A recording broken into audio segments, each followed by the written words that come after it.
Assalamualaikum warahmatullahi wabarakatuh.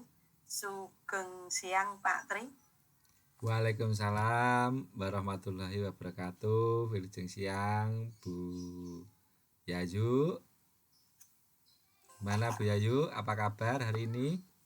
Alhamdulillah Pak Tri, sehat senantiasa. Semoga kita selalu diberi rahmat dan berkah saking Moho Kuwaos di Pak Tri. Alhamdulillah, amin. Ya, gimana Bu Yayu kok? Nuwun pangapunten Pak Tri mengganggu wekdalipun siang-siang jam keten kula matur Pak Tri sowan wonten papan panggenanipun wonten SMK Gesi, nyuwun pangapunten. Kemarin karena saya udah kesini Pak Trinya kebetulan ndak ada, katanya baru DL, makanya baru kali ini saya sowan ke Pak Tri. Mekaten Pak Tri. Oh iya, kemarin juga diinfokan dari guru piket Bu. Kemarin ada temannya Pak Tri dari SMK Pelupuh, Bu Yayu datang. Terus waktu itu kan saya masih IHT 2 hari. Ya mohon maaf ya Bu ya, karena sebelumnya juga belum ada WA, belum kontak, dadaan mesti Bu Yayu. Ini enggak jadi masalah ya. Terus gimana Ibu Yayu? Ini Pak Tri sebenarnya ini juga enggak masalah kok Pak. Enggak masalah penting banget, tapi juga penting Pak dalam pembelajaran Pak. Ngeten Pak. Saya kesini itu mau sharing sama Pak Tri karena kita kan sama-sama satu angkatan CGP Pak, angkatan 10. Nah ini saya cuma butuh teman curhat Pak Tri.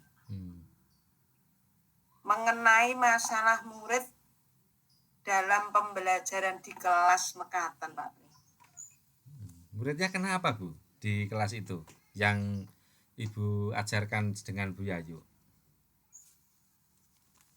Ngeten Pak Tri. Suasana pergantian pembelajaran itu tidak kondusif Pak Tri.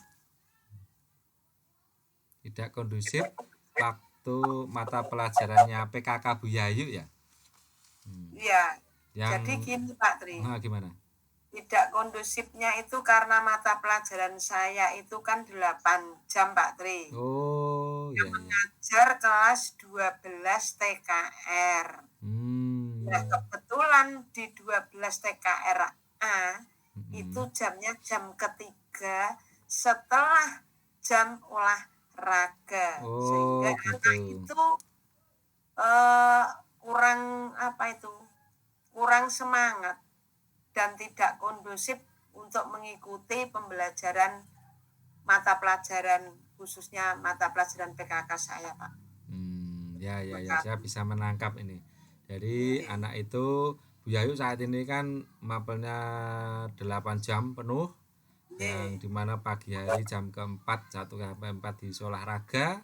Anak sudah capek, mungkin merasa sudah capek setelah olahraga, jadinya kurang bersemangat di pelajaran Bu Yayu. Terus bisa dipahami Bu itu tadi, untuk identifikasi permasalahannya seperti itu.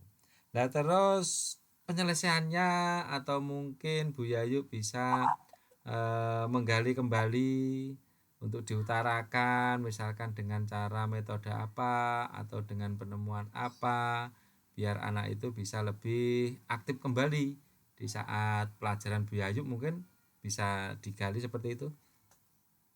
Ya ini setelah saya amati Pak Tri, kok kalau habis olahraga anak juga tidak kondusif karena ada beberapa faktor alasan, sehingga saya memberi waktu tenggang waktu lagi atau toleransi waktu itu 15 menit Pak. Anak-anak saya suruh istirahat sebentar, misalkan ya ke kantin atau ganti baju dulu atau mungkin cuci muka, antri dan sebagainya mekaten Pak Tri. Tetapi setelah saya kasih toleransi 15 itu anak masih saja belum tepat waktu pas pergantian jam saya Pak Tri. Jadi sudah 15 menit tetap saja belum sepenuhnya 32 siswa itu langsung konsen mengikuti mata pelajaran saya Pak Tri. Oh ya, jadi Bu Yayu sebenarnya kan sudah mengambil sikap dalam hal memberi toleransi ya. Setelah Iya, Pak. olahraga sudah memberi toleransi waktu 15 menit.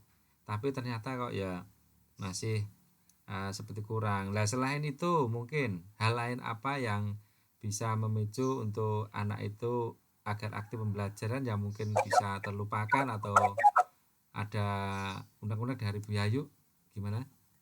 Ya, anak-anak setelah saya tunggu sampai dari 32 siswa itu masuk ke ruangan semua sebelum saya mulai ke materi, terlebih dahulu saya ajak lagi untuk mindfulness, Pak. Jadi untuk refreshkan kembali agar anak-anak itu fokus ke materi yang akan saya berikan itu, saya setelkan video itu Pak.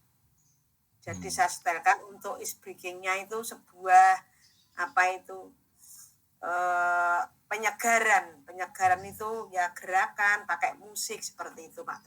Bagus itu Bu, jadi menambah ketertarikan siswa. Selain itu mungkin atau masih ada hal lain, model atau cara, strategi atau metode mungkin?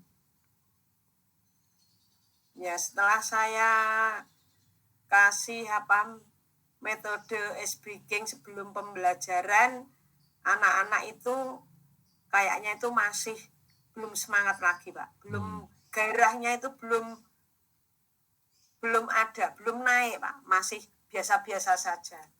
Terus akhirnya saya memberi model pembelajaran menggunakan project based learning Pak. Ya. PBL itu Pak. Ya, sampai di sini dulu. Jadi anak itu misalkan ya Bu ya, jenengan diangkakan 1 sampai 10 ya, sampai di sini tahan dulu ya.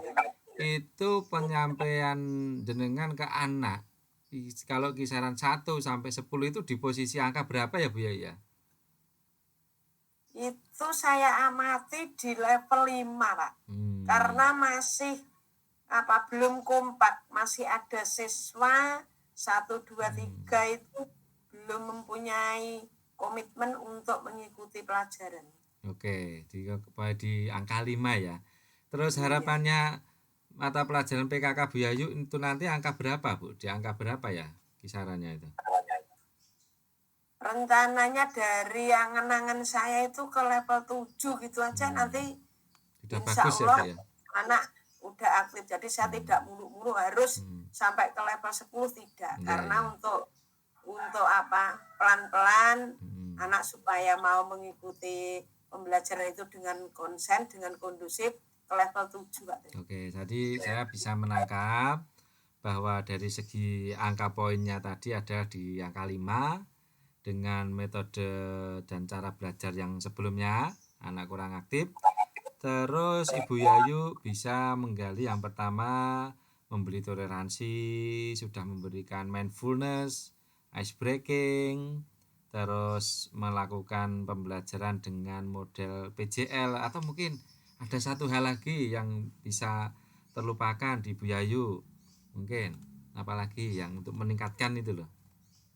Iya Pak, gini Pak Tri, itu setelah tadi ya dari beberapa metode mau ke level 7 itu kok kayaknya juga masih kurang ada gregetnya. Saya teringat waktu tahun ajaran yang kemarin Pak, itu dari alumni. Jadi dulu saya juga ngajar kelas 3. Itu gini, anak-anak yang dulu itu saya ajak praktek Pak.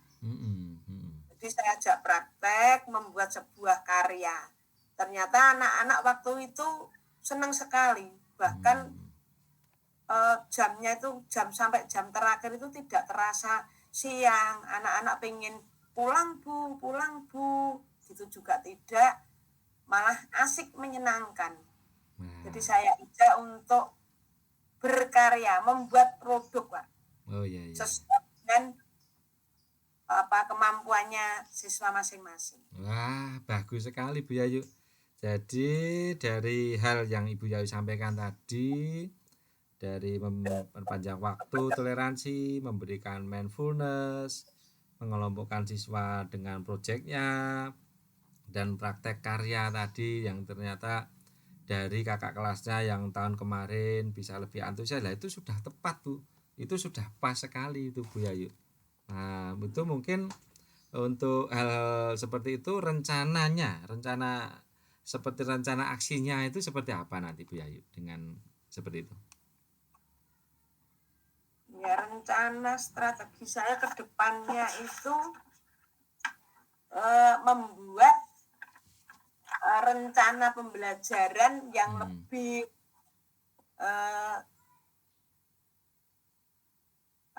lebih ke sosial emosionalnya ke anak. Pembelajaran sosial emosional ya Bu ya. Iya. Jadi Dan saya juga ini Pak, juga mengajak kolaborasi. Ya ya, jadi rencana aksi Bu Yayu nanti dengan mempersiapkan ya Bu ya, dari mempersiapkan beberapa hal tadi ditambahkan dikuatkan dengan rencana akhirnya itu membuat rencana pembelajaran atau modul pembelajaran yang pembelajarannya itu adalah sesuai dengan sosial emosional si anak. Bagus sekali Bu Yayu. Terus tanggung jawab dan komitmennya nanti seperti apa, dan mungkin ada guru atau rekan yang bisa membantu di saat pelaksanaan nanti, bisa diceritakan Bu Yayu? Ya, untuk rencana 1 minggu yang akan datang nanti Pak, saya punya rencana. Rencananya itu saya akan berintegrasi dengan guru yang lain, jadi berkolaborasi dengan teman sejawat. Kebetulan ada di kelas CD, kan saya A, B, C yang ngajar saya. C, D, dan E itu Bapak Ibnu. Jadi nanti minggu yang akan datang akan saya ajak untuk berkolaborasi di kelas saya. Jadi nanti Pak Ibnu saya undang, perkataan Pak Ibnu. Oke. Oke Bu Ayu, berarti untuk coaching hari ini, sharing kita hari ini, alhamdulillah ya, sudah ada titik temu dari permasalahan Ibu Yayu sendiri. Saya mencoba untuk mengangkat, ternyata solusi dan permasalahan itu ada di dalam diri Bu Yayu sendiri. Ya, alhamdulillah ini sudah ada gambaran dan titik temunya, tinggal nanti pelaksanaannya saja. Ya nanti semoga prakteknya itu bisa lebih lancar, anak bisa dituntun dengan baik dan bisa berjalan sesuai dengan pembelajaran yang menyenangkan bagi anak. Mungkin seperti itu ya Bu Ayu. Iya Pak Tri. Ya, terima kasih Bu Ayu. Ada hal lain lagi yang disampaikan?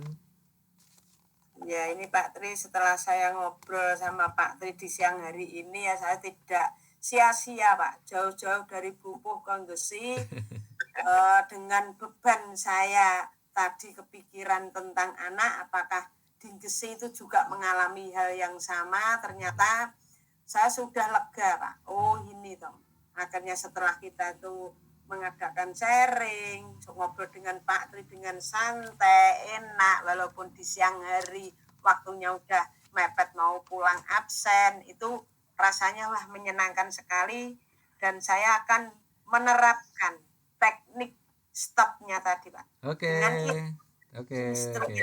Pak. Terima kasih ya Bu Yayu ya, sudah bisa menemani Bu Yayu. Nanti ada kekurangannya saya mohon maaf ya Bu Yayu ya, bisa disambung lain waktu, monggo Bu Yayu. Terima kasih ya Pak Tri atas waktunya, melonggarkan waktu untuk saya ajak berbincang-bincang, sharing. Apabila saya banyak tutur kata saya yang kurang berkenan di hati Pak Tri, saya pribadi mohon maaf yang sebesar-besarnya. Terima kasih, lemah teles Gusti Allah ingkang bales. Wassalamualaikum warahmatullahi wabarakatuh Pak Tri. Sugeng senyap, mundur, hati-hati di jalan. Ya, terima kasih Bu Ayu. Assalamualaikum warahmatullahi wabarakatuh.